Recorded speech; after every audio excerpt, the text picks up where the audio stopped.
Welcome to Real Love, Real Stories, the podcast, a platform for couples to share their love stories and for singles to find hope.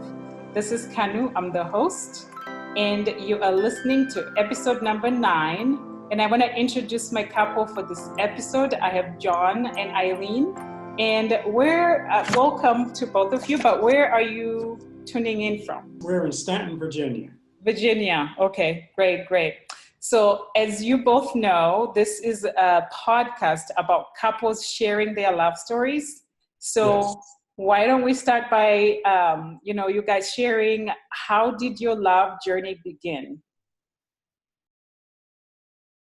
Well, let me just jump right in there, John. I always like to say he ran into my life. We met running. This was long before all these website internet connections or whatever, but I did. I literally met him in a park where a lot of singles would go after work.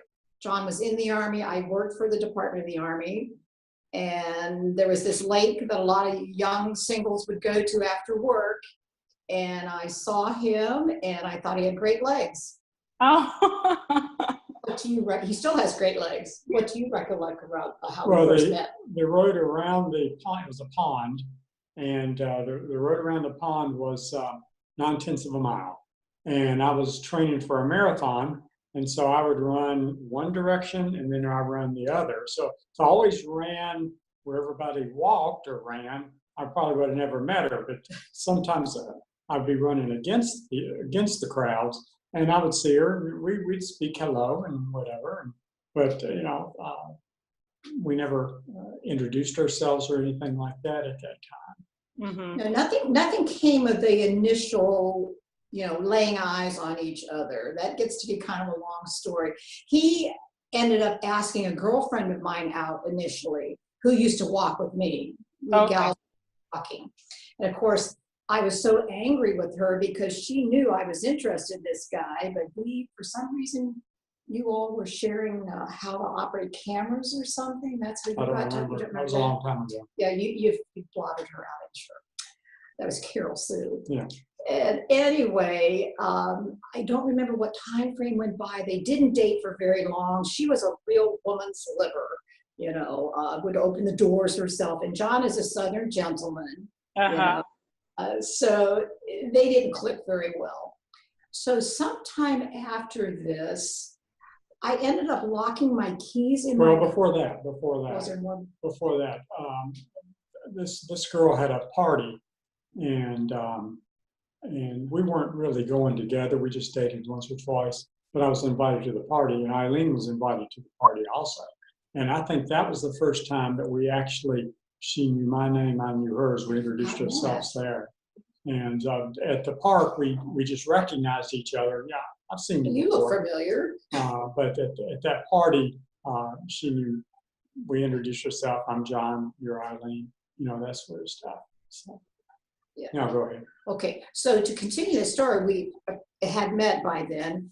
I locked my keys in my car at work one day. We both worked at this military base. I had never seen John anywhere on the base, but I've never locked my keys in my car in my life, never.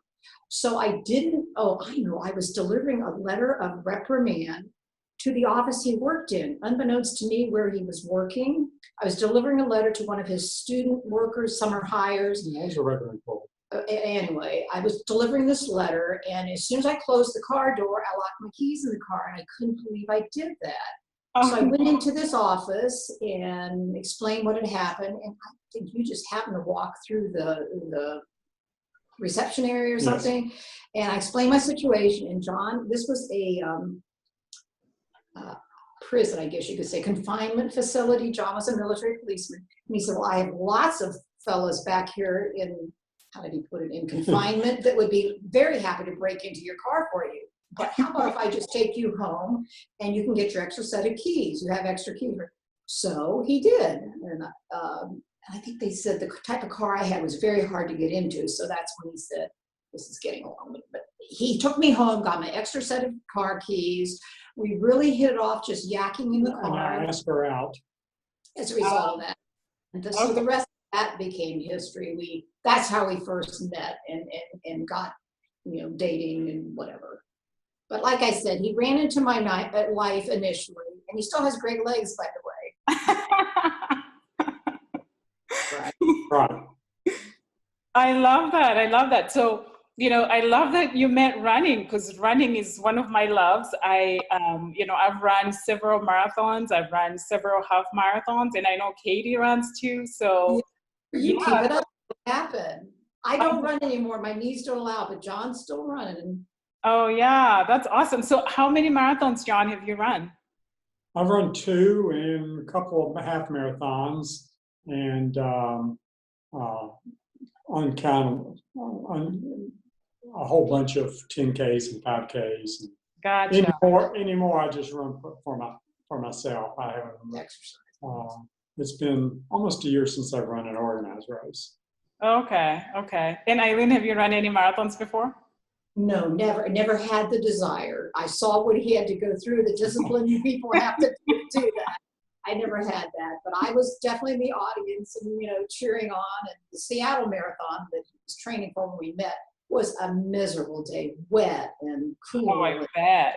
Yeah, that sort of turns you off too if you're on the fence whether you want to do that or not. But anyway, no, I used to do a lot of 10Ks with John. We got our girls interested in running, and they continued. We're real glad because it's good exercise.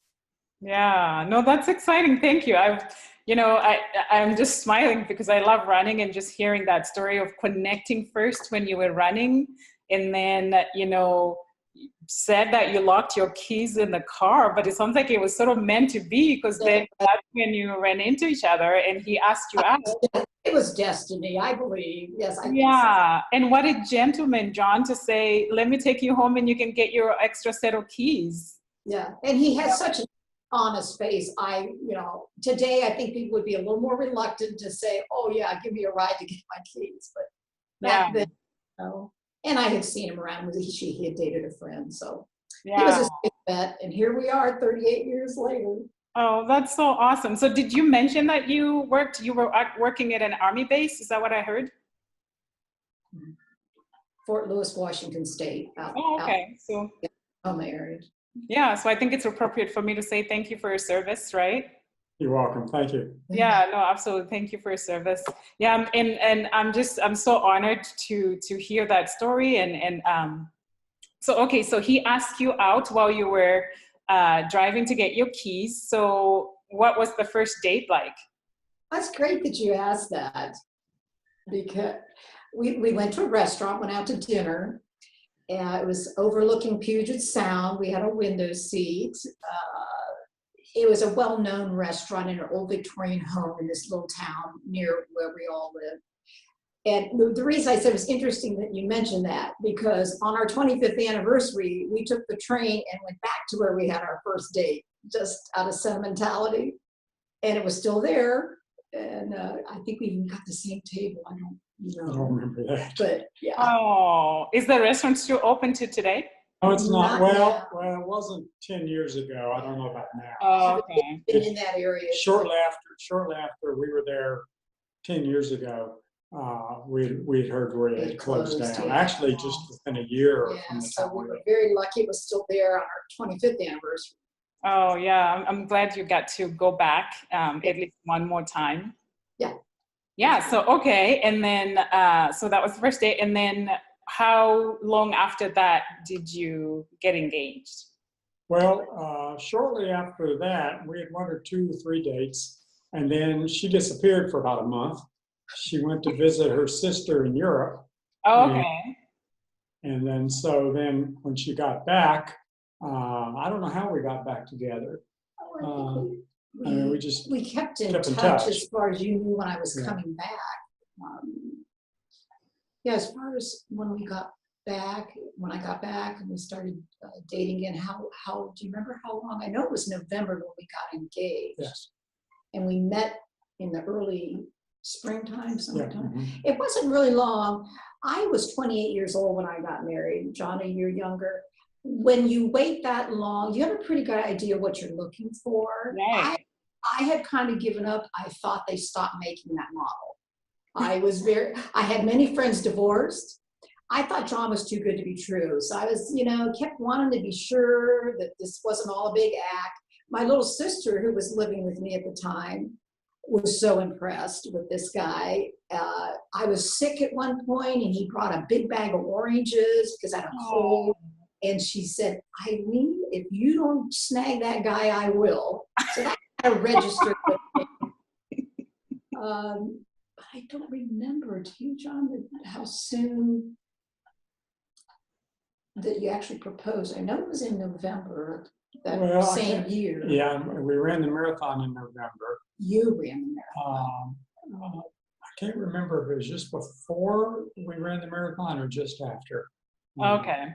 I don't remember. It was before Christmas. Because you went home at Christmas Yes. to meet the family and get my dad's blessings. Yeah. So it's probably after that. After the marathon. Yeah. Oh, that's so awesome. So after that, and you have a pretty good idea what you're looking for. right. When you're getting in your late 20s, early 30s. Right. And then we, of course, we were married in April. Next year. Oh, okay. So what was the proposal like? I thought it was after we went to see a movie, Fiddler on the Roof, which had romantic songs in it, and I think we had gone out to eat as well. But it was that scene. Okay. Yeah. You did the deed. That's the thing. I know, right? I love that. No, thank you for sharing that.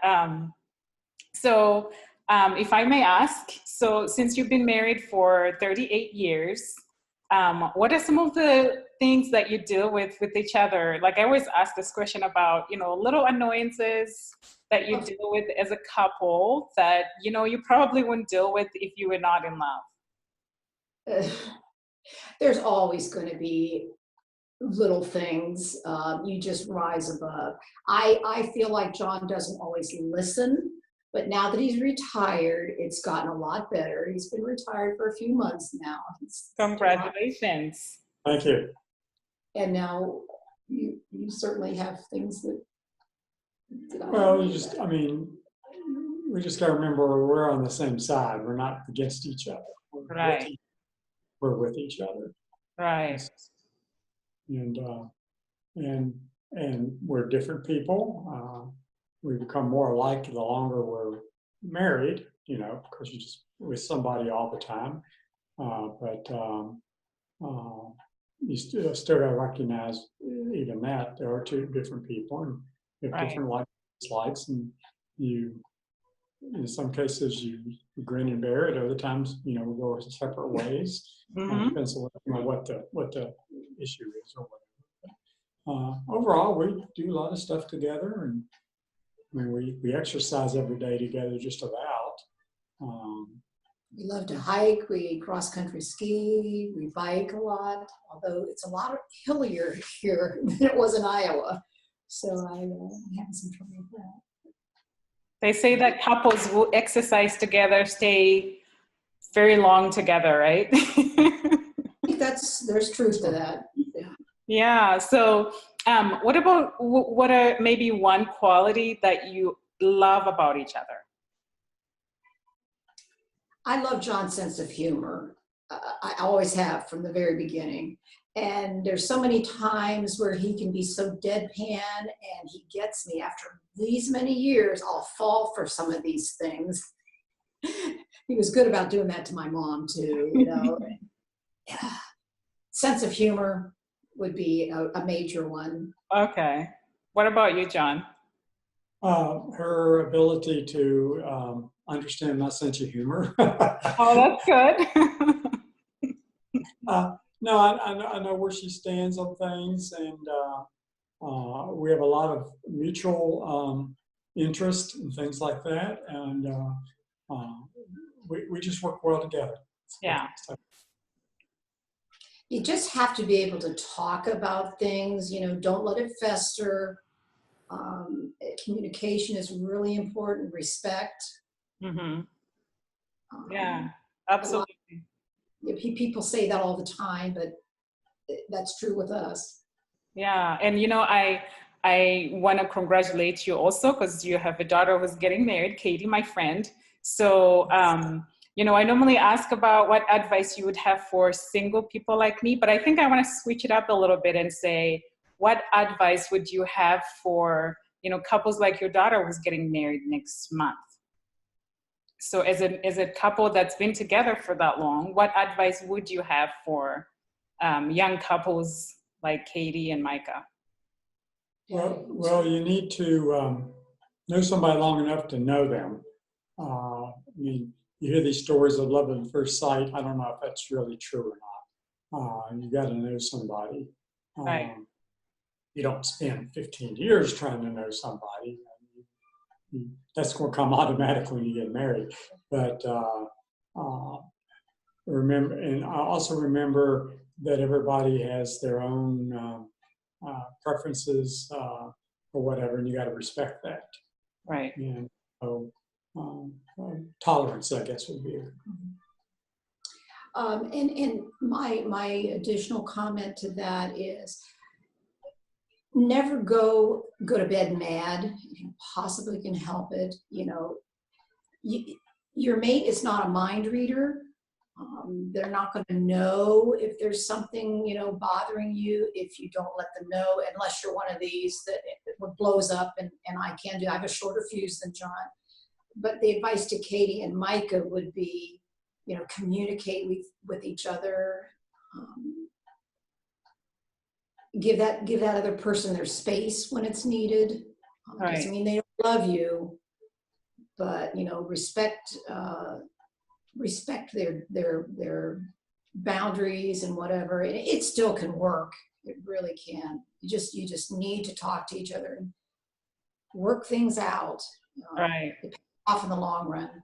Yeah. No, that's really good advice, and thank you for sharing that, because I know. We have listeners that are, young couples, singles like myself, like I said, and, even couples that have been together for, a long time. And so just hearing advice from one couple to another, it's very helpful. So thank you for sharing that. Yeah. So what about any advice for single people like myself who are searching for love? And I love that you met in a running setting, because I've often heard a lot of people that actually have connected through those running groups. I wasn't able to do that, but I know there are some people that met, the same way that you did. So what advice would you have for single people like me? I guess first would be to be aware. You can't get up in the morning and go, I'm going to find that person today. I mean, right. That's not going to happen. So you've got to pick up the, what's the word? You will meet somebody either in business, working, or just casually, and listen to them. And you know what you're looking for. It may not be, you may not be able to sit down and write it down, but in your soul, you know what you're looking for. And make sure they're not married. That's his humor. That's his humor. Look for rings. Right. They don't always wear them, John. Or suntan where the ring was taken off. That's never happened to me. Especially summertime, right? Yeah. But I guess you say you know it when you see it, I guess. And more times than not, you're not. So normally you'll find that person at the least likely time or location that you expected. You just can't try too hard. I think that's what you're. But you do need to be in an environment with people that you would be interested in, be it at work, at church, social groups or something like that. Mm-hmm. I find it very hard to believe people, can meet online and make it go. I don't know, everything's possible, I guess. But, right. It needs to be in a person-to-person situation. Right. And yeah. follow up on that. You just have to get out there. You just have to do a variety of things. You're not going to meet somebody sitting home. But yeah, don't settle. I was not going to settle. I was getting very discouraged. I'll be the first to admit that. You get down. You feel really bad. You just have to force yourself sometimes to get out there. And like John said, when you least expect it, I think fate's going to step in there. You gotta believe. You gotta believe. Oh, absolutely. Now I'm not losing hope. That's why I'm finding hope in listening to love stories like your love story. So yeah, I cannot wait for one day to do an episode of my own love story. So yeah, so I can share with everybody and say, this is what my journey has been and this is where I am at. So that's my goal in the future, is to be able to share my love story for sure. Yeah, so. And be cognizant of the fact people don't get married many people don't get married as young as they did, like your parents' generation. We were in our late 20s. Katie's in her 30s. Yeah, don't feel desperate. Our other daughter was in the late 20s when she was married, and it wasn't it wasn't an act of desperation. If I don't marry this person, I'll never get married. Maybe it's not meant to be, but you keep yourself in an atmosphere, in an environment where there are potential mates, and don't come on too strong, don't go on too weak, but be yourself, because you're wasting your time trying to impress somebody, doing things that you would not normally do. And I think many couples do that, and they go, this guy's great. And then they get married and you go, yeah, I don't have to do that anymore. I'm married, and you're not the same person anymore. And so you got to be yourself. Right. Yeah, no, really, really great advice. I just, a couple of days ago, I did an interview with 4 singles, which I'll be sharing that episode here next week. And one of the guys who was on there, he talked about he does meetup groups where, people of similar likes, it could be, I think he plays volleyball, he plays, I'm not sure what other sports he does, but, for myself, I like to play tennis, and maybe I'll find a tennis meetup group and, hiking meetup group and meet people with similar likes, and then, just see maybe something good will come out of that. And then staying active and who knows, right? It doesn't hurt to try. Absolutely. Absolutely. Yeah. So this has been really, really fun. I am so grateful that you were able to take time to chat with me. So this actually concludes my questions, and I just want to open it up to you to see if you have anything else you want to add, any other tips, suggestions that you want to add.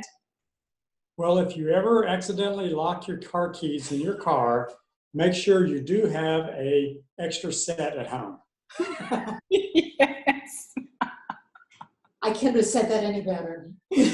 And you know what? I hope a handsome guy will ask to drive me home so I can get my I should say a single handsome guy. Okay. Even better. Yes.